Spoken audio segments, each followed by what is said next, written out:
Avec vous, Laurence, bonjour. Bonjour On va Estelle. parler maquillage, moins de masques, dit le retour en flèche du maquillage et maquillage de l'été. Ah oui, ça sent la rupture de stock. On a des envies de couleurs, de palettes. On fait péter la couleur et les idées un petit peu originales. Donc, pour vous, j'ai regardé les tendances du côté produit. Et puis, comme on n'était que des femmes, j'ai demandé à des hommes de nous donner leurs avis. C'est pas mal. Mais il y en a quand même pas mal dans les make-up artistes. Ils sont 3. Pourquoi est-ce qu'ils m'ont intéressée? Parce qu'ils travaillent pour des grandes marques, global make-up artists, souvent au niveau monde. Et ils ont tellement l'amour de leur métier que sur les réseaux sociaux, vous allez pouvoir retrouver tout leur jeu de couleurs. Vous avez au chapeau Ludovic Vinocq en grand. Alors lui, c'est la grande maison Valentino. Vous avez Olivier Tissot. Lui, c'est Ambriolis, qu'on connaît très bien en soins crème, mais qui aime aussi les exercices de maquillage. Et Patrick Lorentz, qui déploie pas mal sur Internet, notamment pour lui et pour Estée Lauder, des idées très pratiques, très abordables. Alors, qui dit maquillage, dit regard. Ça donne quoi exactement, Laurence? Tout à fait. Le regard, on se lâche avec une variation qui, là, est proposée par une marque. Regardez ces volutes, ces arabesques. Ah oui, là, on se lâche carrément. Mais c'est dingue. Ce sont des liners assez impressionnants qui sont proposés par Make Up Forever. Alors, pourquoi c'est intéressant de voir ça? C'est que vous voyez le côté un peu spider, le côté un peu araignée. Pour faire l'effet un peu toile d'araignée, il faut un feutre très pointu, très précis, qui diffuse la couleur. Alors, je ne sais pas si vous voyez mon bras là, mais on peut avoir du très fin et puis du beaucoup plus large et qui diffuse du pigment surtout de manière continue et puis qui tient de façon waterproof. Il faut avoir la main pour réussir un trait d'eyeliner ça, c'est comme sûr, ça. il faut avoir la main. Alors, c'est pour ça que j'ai demandé à mes 3 maestros comment est-ce qu'on pouvait faire des choses un petit peu plus abordables. Alors, Ludovic, oui, tout à fait. Ludovic Vinocq en grand, il nous propose justement ces variations. Regardez ce trait de liner sur la très jolie femme là, qui est en bustier. Il a l'air tout simple comme ça, mais en fait, avec votre feutre, vous allez faire des petits triangles très, très fins qui tirent et visez bien l'angle. Pas trop vertical, plutôt dans l'axe qui va aller chercher la queue du sourcil.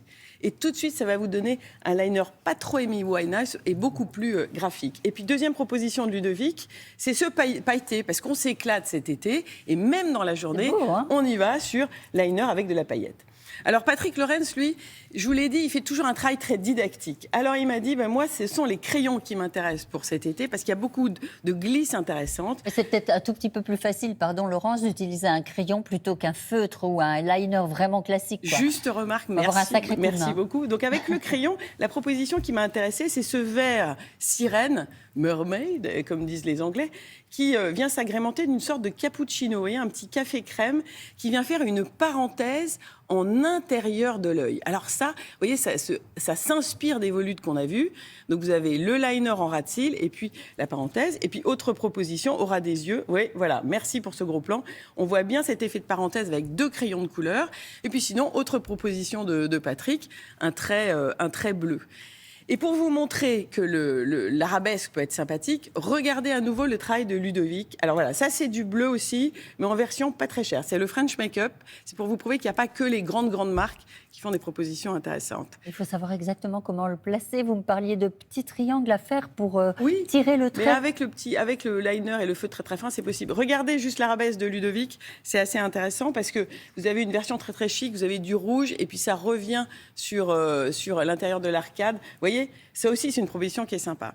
Proposition un peu folle. Est-ce que ça tient quand on fait ce type de maquillage ou alors 2 heures après on se retrouve avec les yeux... Ça tient parce que c'est waterproof. Et alors très vite on va regarder ce qui peut se passer parce que vous avez l'air d'avoir un peu peur de tous ces gestes. Donc qu'est-ce qu'on peut faire si on va aller vers du plus simple, encore plus simple? Je vous montre une petite vidéo, un petit extrait vidéo d'un travail de Patrick Lorentz. Allez.